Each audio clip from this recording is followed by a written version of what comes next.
Jenacel, première. Je m'appelle Jenna Sell et je suis militante LGBTQI. Qu'est-ce que vous pouvez nous dire de la révision de la loi bioéthique actuellement en débat au Parlement? Il y a une loi de bioéthique qui doit être révisée en France tous les 5 ans et elle aurait dû être examinée et votée en 2019. Le gouvernement a décidé de la remettre à plus tard et d'abord à cause des grèves puis à cause du coronavirus. Et maintenant, on attend un signal clair sur quand elle sera enfin examinée à l'Assemblée nationale. Le gouvernement a attendu énormément sous prétexte de débats entre guillemets apaisés. Et ce qu'on a constaté, c'est que si les opposants à l'ouverture de la PMA ont utilisé moins d'insultes qu'en 2013 pour le mariage, le débat il n'était pas apaisé pour autant. Le ton autour de la loi de bioéthique, il a été à la fois désagréable quand ça venait du public, c'est-à-dire qu'il y a eu vraiment des manifestations contre, une mobilisation de personnes qui militent contre les droits des autres et qui se sont motivés les uns les autres pour envahir le débat sur la bioéthique, pour interpeller des dirigeants politiques. Et il a été désagréable de ce qui venait du monde politique lui-même, parce qu'on a pu constater, pendant l'examen de la loi en commission, pendant l'examen de la loi en première lecture à l'Assemblée nationale et encore pire au Sénat, que les personnes qui discutent sur nos vies, qui débattent de savoir si on a le droit de vivre comme les autres ou pas, n'y connaissent rien, n'ont pas étudié le sujet, n'ont interrogé des personnes concernées que pour la forme et très tard dans le processus, et à quelques rares exceptions, n'en avaient rien à faire. Cette loi de bioéthique, elle a un champ très très large qui concerne pour partie les personnes LGBTQI, mais sinon concerne l'ensemble de la population. La loi, elle parle de dons de gamètes, elle parle de dons d'organes, elle parle des mutilations infantiles qui sont imposées aux enfants intersexes, et elle parle de l'accès à la procréation médicalement assistée, qui est une technologie qui n'est pas nouvelle, qui est libre d'accès à tous les couples actuellement, qu'ils soient d'ailleurs mariés ou pas. Donc à ce sens, le fait que ce soit dans une loi de bioéthique dont le principe est d'évaluer l'accès à des nouvelles technologies, c'est déjà dire que notre accès égal au droit est une question d'éthique. Ce qui en soi pose un problème philosophique en fait. C'est est-ce qu'on a les mêmes droits que les autres? Est-ce qu'on est des humains comme les autres? Et pour les questions, pour les personnes LGBTQI, donc particulièrement la PMA en France, elle était ouverte à tout le monde jusqu'en 1994, quand le législateur a décidé qu'il fallait restreindre l'accès à cette technologie, qui était nouvelle, oui et non. Les premiers bébés éprouvettes, c'était dans les années 70, donc il s'est passé 20 ans avant de légiférer sur le sujet. Et donc le législateur a dit la liberté, ça suffit, on va restreindre l'accès à la PMA uniquement aux couples mariés hétérosexuels. Puisqu'à l'époque, il n'était pas question de se marier quand on n'était pas hétérosexuel. Et donc ça, c'était la première loi de bioéthique.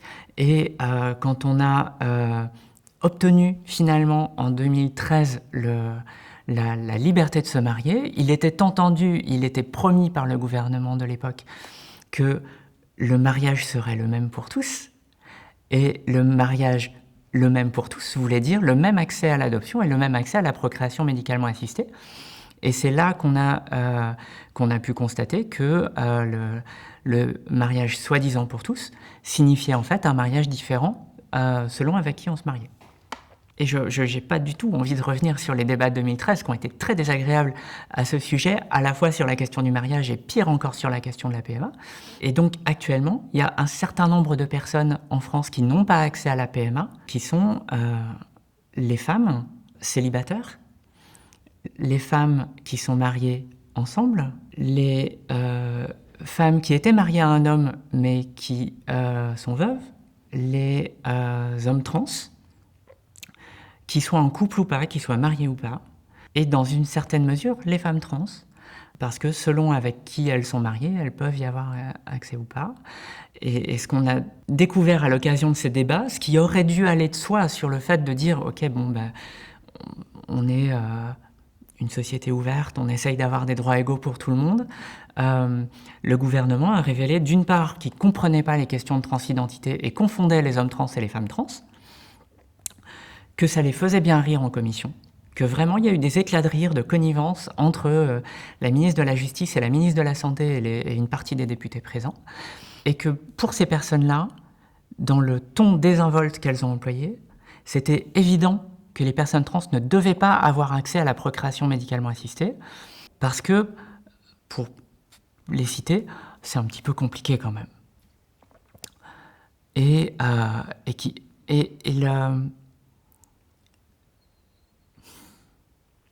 Petite pause. Parce que je m'énerve, mais voilà. Et donc on avait la position officielle de la France, par la voix de ses différents ministres et secrétaires d'État qui étaient soit en commission, soit en séance à l'Assemblée, qui disaient qu'ils ne voulaient pas que les personnes trans aient d'enfants. Pour reprendre leurs termes, qu'ils ne voulaient pas de parentalité trans, quoi que ça veuille dire, parce que les termes sont... Voilà. Et ce que ça rappelle, ce que ça souligne, c'est que depuis 2017 en France, on n'a plus besoin de prouver qu'on a été stérilisé pour changer de la mention du sexe à l'état civil.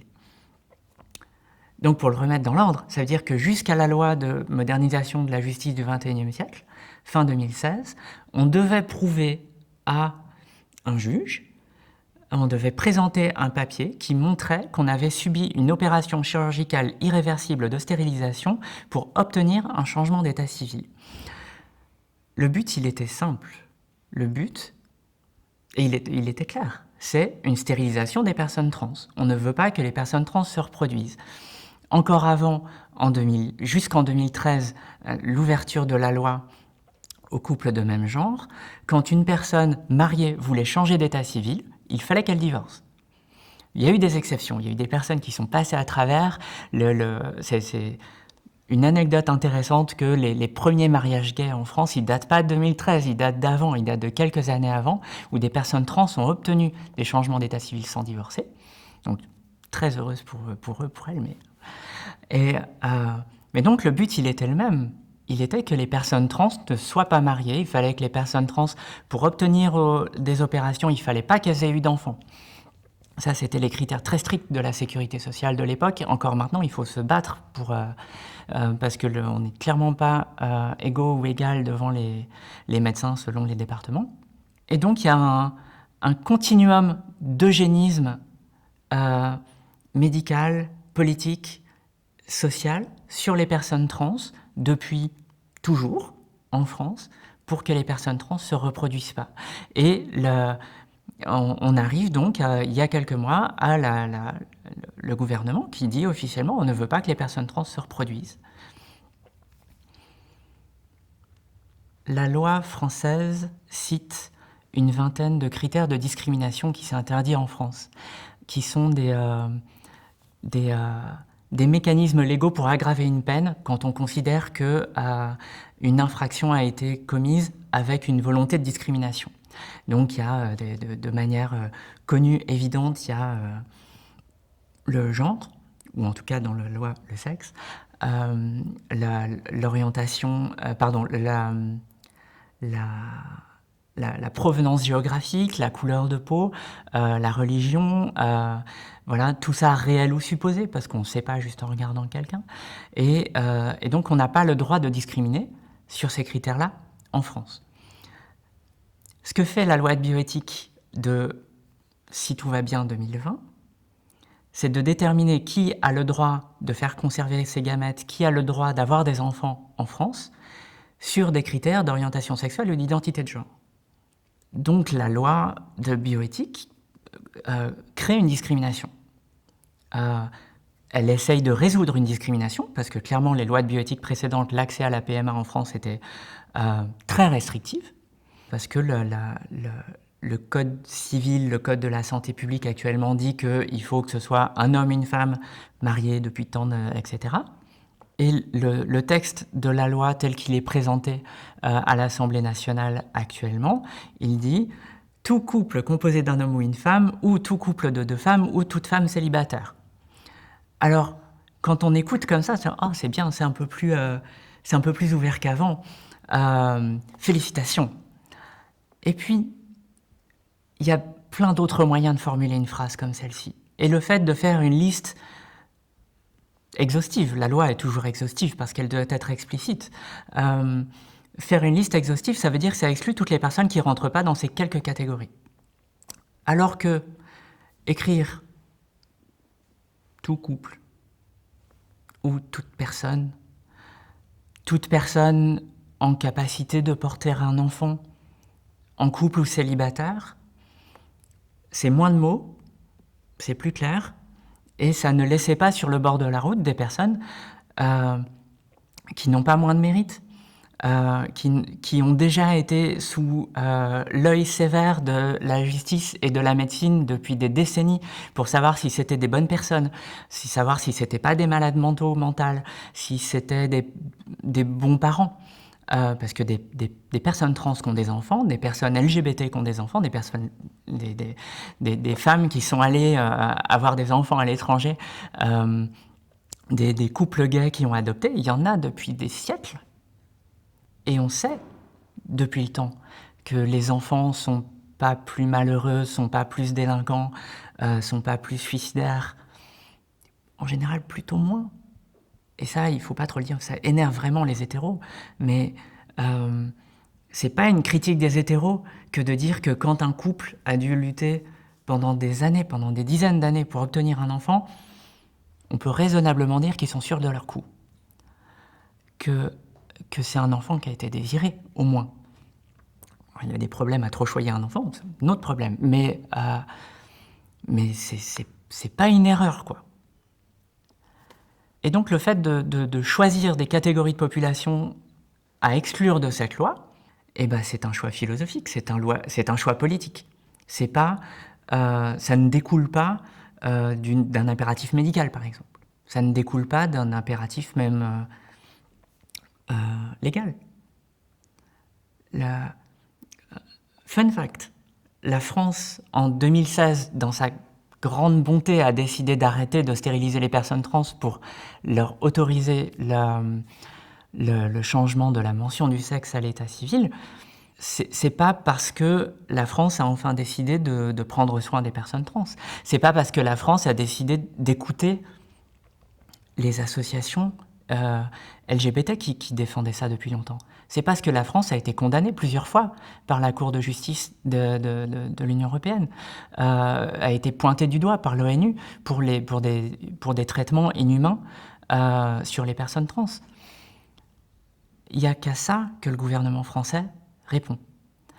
Et la France a été condamnée plusieurs fois pour les traitements inhumains qu'elle inflige aux enfants intersexes, et ça n'a pas suffi à inclure le bénéfice du respect du consentement et de l'intégrité du corps humain, d'étendre ce principe de base aux personnes intersexes.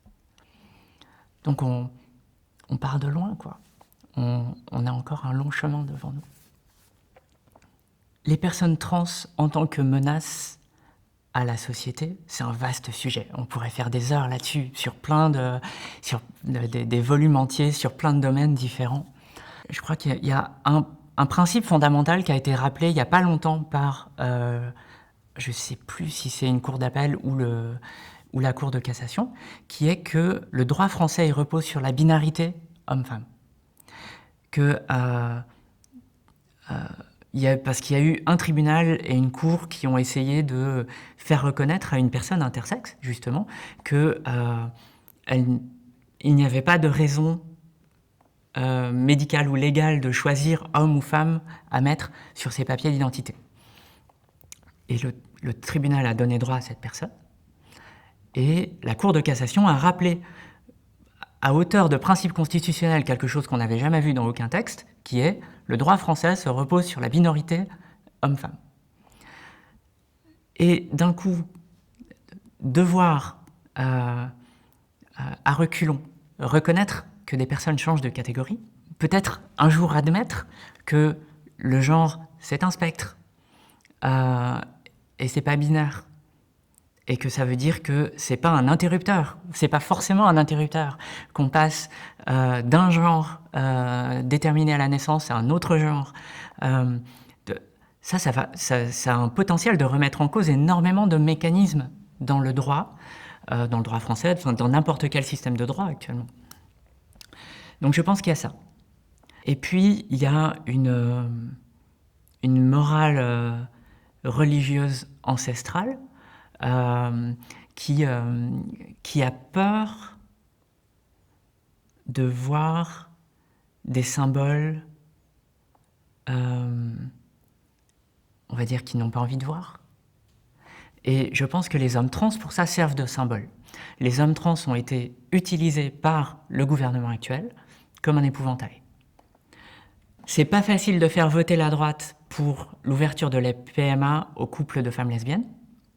Clairement, on n'en est pas là. Mais si on leur présente un homme trans qui s'apprête à donner la vie, on peut leur dire « vous inquiétez pas, dites oui pour les femmes lesbiennes, mais l'homme trans, c'est le futur, ça fait peur, et on leur dit non. Vous inquiétez pas, nous sommes les garants de votre morale, on n'arrivera pas à des trucs contre nature comme ça. » Alors que ce sont des choses qui existent déjà. Je ressens le besoin de préciser que c'est pas moi qui parle, quoi. Pour parler de moi, pour parler de mon cas, donc je suis une femme trans qui a essayé de faire préserver mes gamètes pour pouvoir obtenir une procréation médicalement assistée. Là, le corps médical, là-dessus, il est fractionné. Il y a des personnes qui, on va dire, ont réfléchi à la question et sont dans une éthique de ne faire de mal à personne et aider les personnes, et qui donc vont considérer que si j'ai la capacité physique d'obtenir une PMA, on va m'aider à faire une PMA. Alors, par exemple, ça c'est le droit espagnol ou le droit belge. Et une minorité, il semble, de médecins en France. Donc j'ai réussi à faire conserver mes gamètes, mais c'est par chance. Parce qu'en France, il y a une majorité de centres de conservation de gamètes, ou sécos pour la version longue, qui considèrent que mais ça sert à rien de vous laisser conserver vos gamètes, vous n'avez pas le droit de faire de PMA. On ne va pas gaspiller de l'espace de congélateur pour vous. Et ça, c'est la version soft, hein. C'est juste pas de personnes trans chez nous, enfin, ou pire. Donc j'ai obtenu la conservation de ces gamètes avec un centre de conservation qui était désolé avec moi, qui a compati à dire « nous allons conserver vos gamètes.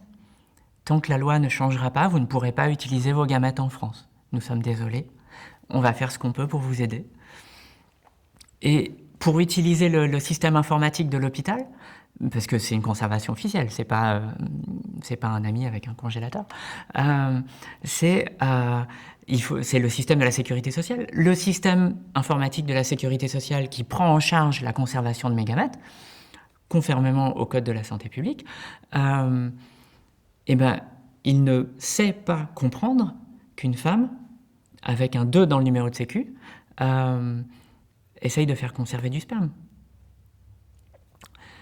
Donc, c'est des petites choses comme ça, mais tant que dans la loi de bioéthique, comme on l'a dit tout à l'heure, ou dans le système informatique de la sécurité sociale, on met des restrictions arbitraires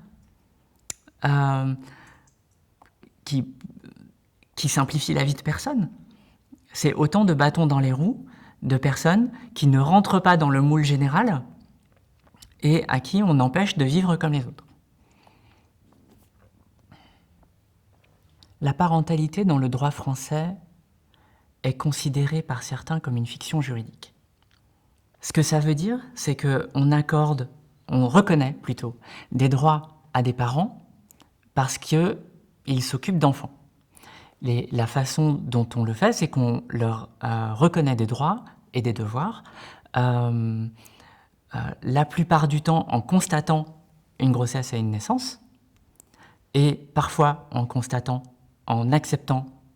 autorisant une adoption, quelle que soit la façon dont cette adoption se passe, que ce soit l'enfant du conjoint, un enfant dans un orphelinat, en France ou à l'étranger, on arrive à un mécanisme légal qui doit arriver au même point, normalement. On a un parent et un enfant qui sont liés par un lien légal. Et le péché originel de la loi de parentalité française, c'est que à l'époque où elle a été écrite, donc 1800-1802, on ne considérait pas que tous les liens de parenté étaient égaux. Il était normal à l'époque de considérer qu'un enfant né dans le mariage avait plus de droits qu'un enfant né hors mariage. Et on peut se dire, ok, ça c'est limite ancien régime, c'était il y a 2 siècles. Ça c'est quelque chose qui a été résolu dans les années 70 seulement. 1970. Le fait que des enfants de divorcés aient les mêmes droits que les enfants de personnes mariées, et ce que ça porte encore, c'est que arriver à faire comprendre aux gens dans la vie de tous les jours qu'un enfant adopté et un enfant biologique, c'est le même lien affectif, légal, on ne devrait pas faire de distinction. Le fait qu'il y ait encore une distinction dans le langage, en français, en anglais, dans la plupart des langues, ça montre bien qu'on fait une différence. L'implication de ça, par exemple, c'est que on va prendre un couple de femmes, qu'un couple de femmes pour un couple de femmes cis, on va dire mariées, pour rentrer le plus possible dans les cases, engendre un enfant, il nécessite une aide extérieure, que ce soit par exemple un don de gamètes, ou une aide médicale pour une implantation. Il y a forcément un coup de pouce. Et ça, dans la tête des gens, pour l'associer au traitement différent qui est fait pour les enfants adoptés, on considère qu'il y a une des 2 mères qui n'est pas la vraie mère. Et on arrive à ce résultat-là encore maintenant, qu'il y a des gens qui militent pour que même si la PMA soit ouverte au couple de femmes, qui est sur l'acte de naissance, une mère qui a donné naissance, et puis une deuxième mère. Alors il y a certains qui militent pour que ce soit une adoption. C'est la position du gouvernement jusqu'à présent, c'est la position d'une partie de majorité de la droite, enfin voilà. Et puis il y a une autre partie qui milite pour que ce soit fait un tout petit peu plus proprement, qui est qu'il y a une mère de naissance et puis une mère qui a participé au projet, mais qui serait finalement pas... où on souligne qu'il n'y a pas de lien biologique sur un papier qui est là pour reconnaître uniquement un lien légal. Et puis, il y a le texte de loi qui est proposé actuellement, à qui il faut reconnaître ça, c'est que s'il passe, le couple de mères qui est dans un projet et qui vont bénéficier d'une PMA, l'une d'entre elles va porter cet enfant et sur l'acte de naissance, les 2 mères seront indiquées comme ayant porté ce projet à égalité. Et ça, a priori, c'est la façon propre de le faire. Quand je dis propre, c'est égalitaire. Et pour finalement respecter que le lien de parenté doit être le même. Parce que si on commence à faire une distinction dans le langage, puis sur un papier légal, qu'est-ce qui empêchera un juge aux affaires familiales de privilégier un lien biologique au moment d'un éventuel divorce. C'est gros comme une maison. C'est vu comment on privilégie déjà naturellement dans la tête de la plupart des gens le lien entre la mère et l'enfant par rapport au père et l'enfant, quel que soit le statut du père, qu'il soit biologique ou pas. S'il n'est pas biologique, n'en parlons même pas. Mais même un père qui est à la fois le géniteur et le père légal et le père social, donc il remplit tous les rôles, toutes les cases, on considère qu'il n'a pas le même lien parce qu'il y aurait un truc spécial charnel, etc.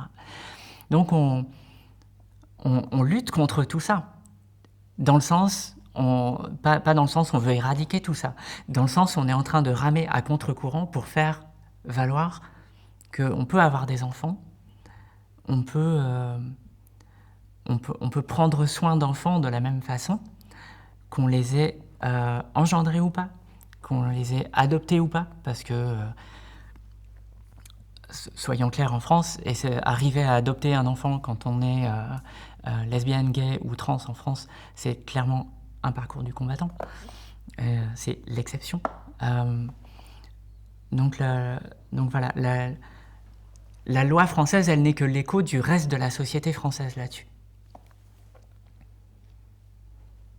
On constate qu'on a la possibilité biologique de faire des enfants et on a la technologie qui peut nous aider à avoir des enfants. Et elle est maîtrisée. Et même dans une certaine mesure, il y a certains mécanismes légaux qui existent déjà pour nous permettre d'avoir des enfants.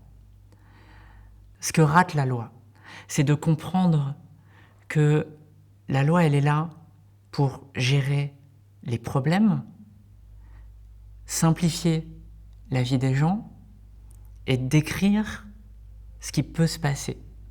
Elle essaye d'être prescriptrice de la réalité, alors que la réalité est différente. Il semble que cette loi essaye de changer la réalité, que cette loi essaye de dire que les personnes trans ne peuvent pas se reproduire, alors qu'on sait que ce n'est pas le cas, que les enfants intersexes n'ont pas leur mot à dire dans l'intégrité de leur corps, alors que, clairement, tout le monde a le droit à l'intégrité de son corps. Donc il y a une occasion manquée de faire une grande belle loi dont tout le monde soit fier, parce que là, personne n'est vraiment satisfait. D'essayer de trouver un chemin du milieu qui ne satisfait personne. C'est un parcours d'obstacles pour nombre de parents ou de futurs parents pour avoir des enfants.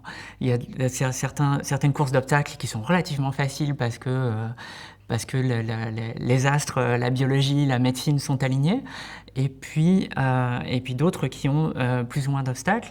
Et la médecine fournit un certain nombre de moyens de franchir des obstacles, et cette loi de bioéthique est là pour faciliter l'utilisation de la médecine.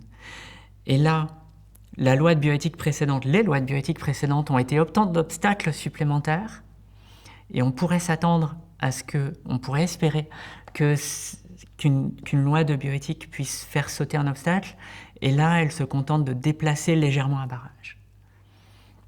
De repousser un barrage, finalement, dans le meilleur des cas, à dans 5 ans ou dans 7 ans, selon qu'on change le rythme de modification des lois de bioéthique. Et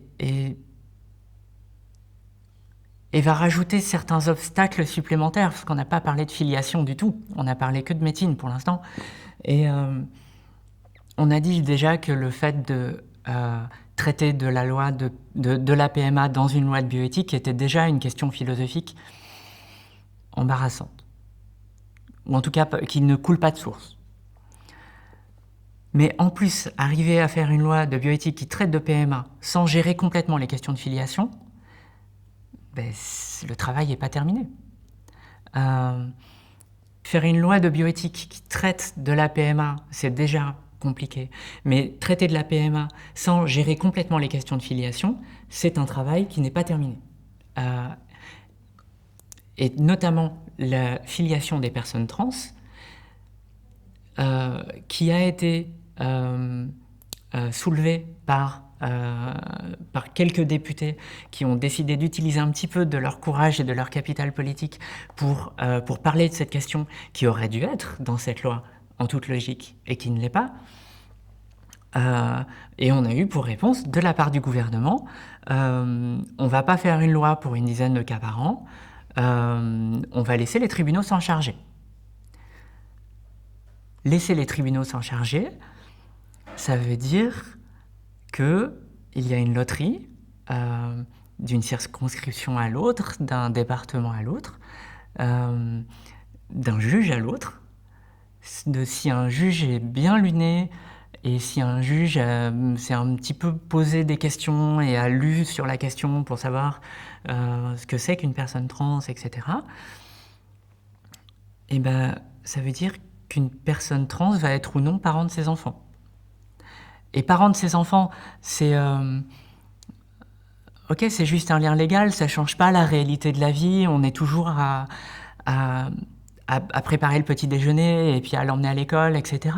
Mais, encore une fois, ce que la loi prévoit, c'est qu'est-ce qui se passe quand le pire arrive. Pas comment vous vivez votre vie tous les jours.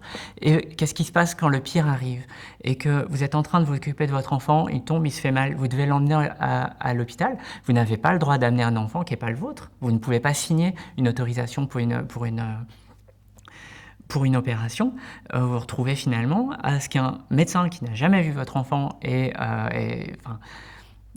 qui a ses propres questions, ses propres problèmes, décide à votre place. Alors que vous les parents, quoi. C'est un exemple, et évidemment c'est l'exemple le plus dramatique, mais ou une autorisation de sortie scolaire, enfin, c'est l'autorisation d'aller chercher un enfant à l'école. La loi, elle a des conséquences concrètes dans la vie de tous les jours, qu'à partir du moment où la loi n'autorise pas le lien, qu'elle n'autorise pas non plus de partir en vacances ensemble, parce que si on traverse une frontière avec un enfant, on est suspecté d'enlèvement. Oui, ça altère le lien de filiation. Il y a éventuellement un lien de filiation réel, social, qui est altéré parce que la loi a décidé de ne pas le reconnaître. Et là, la loi actuelle, le code civil actuel, il explique que si j'ai un enfant avec ma compagne, quel que soit le mode de conception de cet enfant, ça pourrait être une conception charnelle ou ça pourrait être une PMA, clairement ça ne vous regarde pas et ça ne regarde pas le législateur, ce n'est pas censé regarder le législateur. Donc ma compagne pourra être enceinte et donc elle accouche, c'est la mère de l'enfant. Et je vais à la mairie et je dis voilà, je veux reconnaître mon enfant. Je donne mes papiers, j'amène un acte de naissance, etc. On va me répondre que je ne peux pas reconnaître cet enfant. Parce que le texte de loi actuel, il précise explicitement que c'est le mari qui doit reconnaître l'enfant. Et le mari, c'est un homme. Et... j'ai pas fait tout ça pour qu'on m'appelle un homme.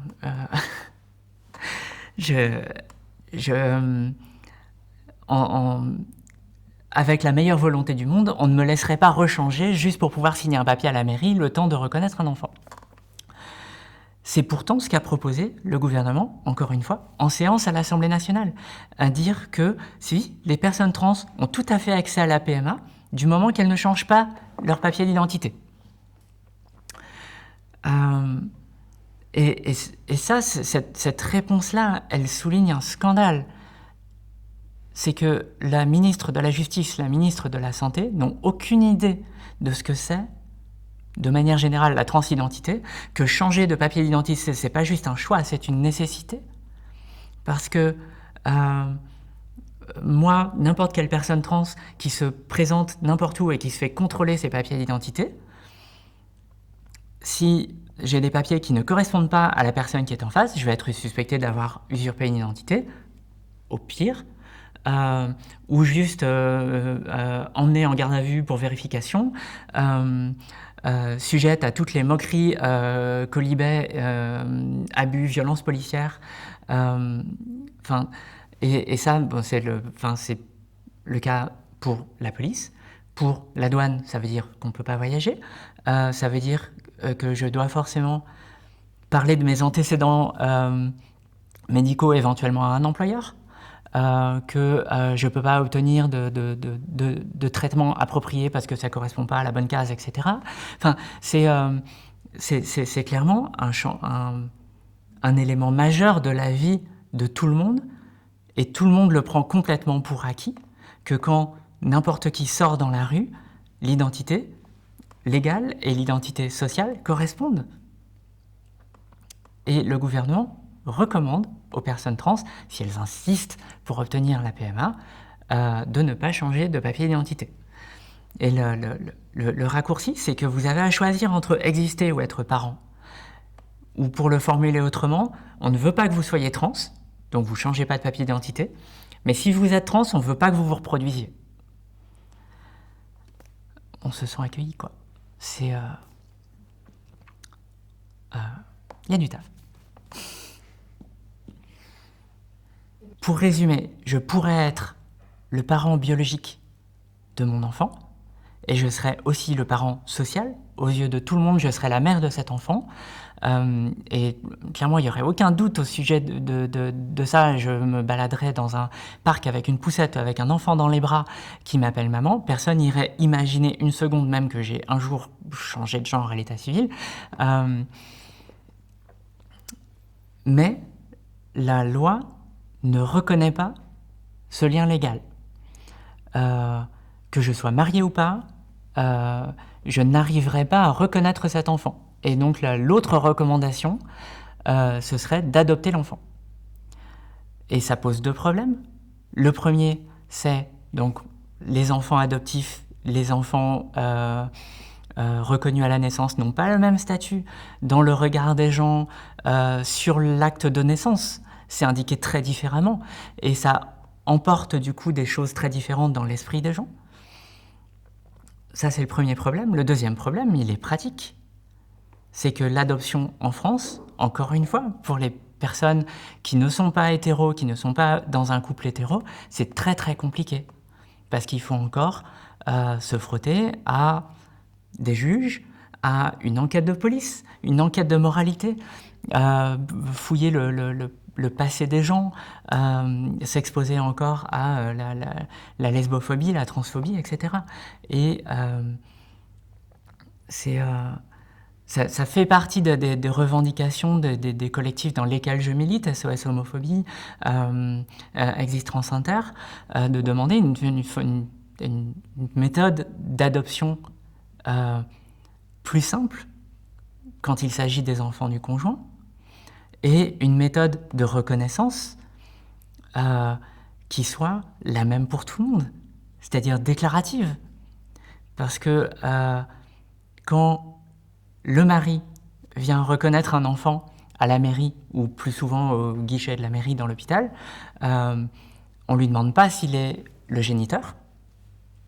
On ne lui demande pas même s'il a participé à une éventuelle procédure de PMA. On le croit sur parole. Donc pourquoi on ne croirait pas les personnes LGBT sur parole ? Quand la ministre et certains députés répondent « on ne va pas faire une loi pour 10 personnes », d'abord, c'est faux. Ça n'est 10 personnes que parce que la loi ne nous permet pas d'être plus nombreux, plus nombreuses. Donc on n'a pas de chiffre là-dessus, mais avec certitude, on est un petit peu plus que 10 à aller au Danemark, en Espagne, en Belgique, etc., pour arriver à fonder nos familles. Et ensuite, on ne demande pas des cas particuliers. Il y a une solution simple qui est l'application du droit commun à tout le monde, de la manière la plus claire possible, c'est-à-dire avec une formulation qui ne soit pas une liste de courses, mais toute personne qui est qui a la capacité de porter un enfant, par exemple, c'est pas une formulation arrêtée, et c'est une formulation qui pose problème en soi parce que justement, quelqu'un qui a une nécessité pathologique d'une PMA, ça veut dire qu'elle n'était pas en capacité de porter un enfant. Donc il y a des formulations à trouver, mais allons-y, toute personne qui en fait la demande, et puis on laissera les médecins juger après de ce qui est possible ou pas. Ça semble être le plus logique, et puis ce qui se fait déjà pour plein de choses. Et l'application du droit commun, c'est une possibilité simple de répondre aux questions actuelles. C'est aussi manquer une opportunité potentiellement d'améliorer le système pour tout le monde. Le système actuel, il suppose que le mari de la personne qui a enfanté soit le père. Ça veut dire qu'on ne lui a pas demandé son avis, puisque c'est une présomption. Et puis ça veut dire que ça ne reflète pas forcément la réalité. Le mariage, il a pu intervenir à un autre moment. Ça peut être un accord qu'on ne connaît pas entre les époux. Donc ça ne reflète pas nécessairement la réalité. Et cette présomption de paternité, elle est dans la loi actuelle. On peut invalider cette présomption avec un test génétique. On peut démontrer a posteriori que le père, qui est à la fois légal et social, serait en fait pas le géniteur, et sur la foi de ce test, lui enlever le lien de filiation, alors que le lien de filiation, s'il est réel au sens social, il n'y a pas de raison de ne se fonder que sur la génétique pour l'invalider. Et ça, c'est un des vieux restes, j'aimerais dire que c'est un des vieux restes de la filiation en tant que unique reflet d'une unique réalité biologique. Mais les tests génétiques, c'est trop récent pour dire que c'est de la faute du Code Napoléon. C'est une volonté plus récente. Donc, une des possibilités, une des propositions, c'est de dire, puisqu'on propose actuellement aux couples de femmes d'aller signer un texte ensemble qui dit « nous sommes deux, nous voulons faire des enfants, nous nous engageons dans ce processus qui va inclure une PMA, et à la fin de ce processus, nous serons toutes les deux mères de l'enfant. » Et elles le signent ensemble, et donc pas compliqué quoi. Et à la naissance, on produit ce papier, et ce papier, il se transforme en acte de naissance, et les deux femmes sont mères de l'enfant. Et ce système-là, qui est uniquement déclaratif, parce qu'au final, on ne sait même pas finalement laquelle des deux a porté l'enfant, ce système-là, il s'appliquerait très bien aux couples hétéros, mariés ou pas. Et on n'a pas besoin qu'ils soient mariés, puisque les enfants, maintenant, ont le même statut, mariés ou pas mariés. Donc il y a quantité d'informations qu'on n'est pas obligé de donner à l'officier d'état civil, on n'est pas obligé d'inclure dans le projet de loi, parce que ce sont des mécanismes différents, et qu'on ne se marie pas pour les mêmes raisons qu'on fait des enfants.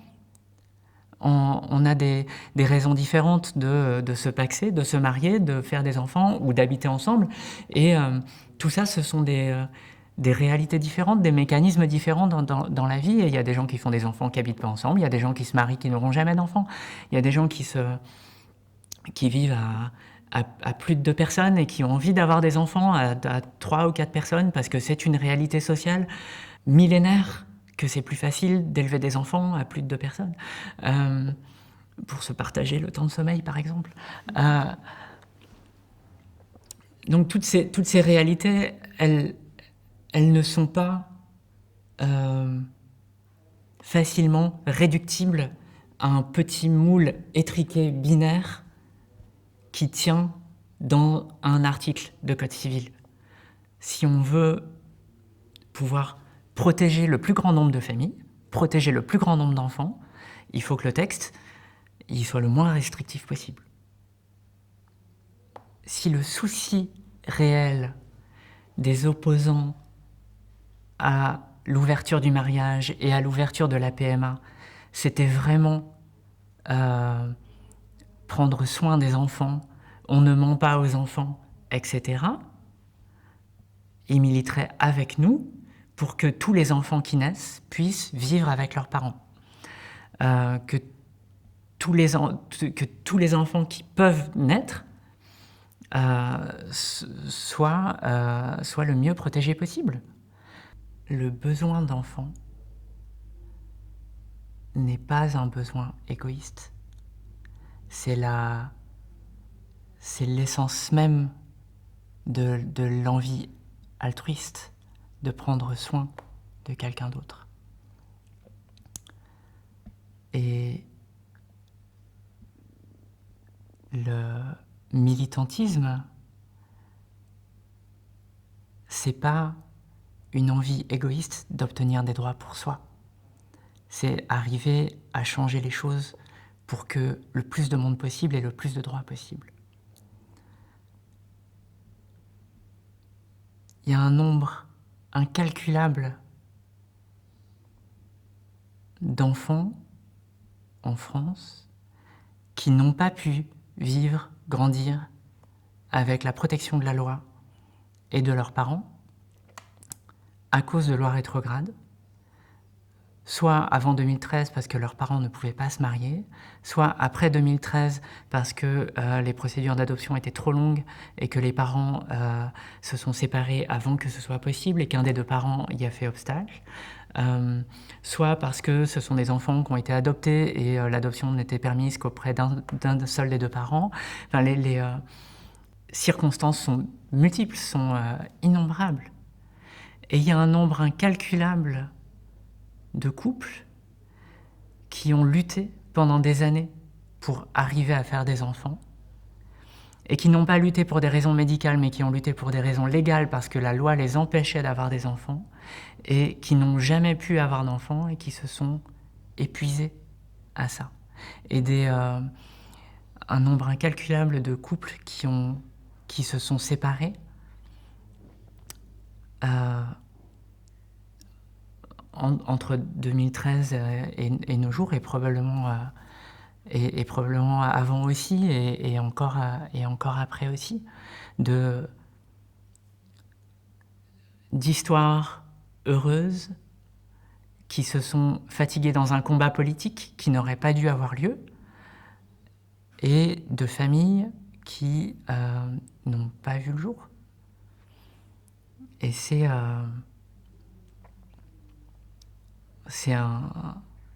un déchirement à la fois personnel de mon histoire d'amour avec ma partenaire qui s'est terminée à cause de ça,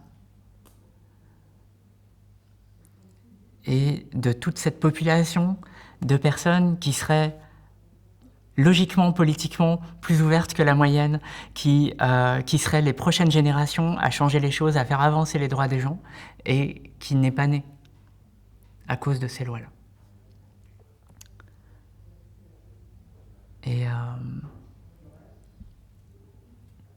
Et maintenant, je continue à me battre pour les autres, pour essayer d'aider la prochaine génération à naître.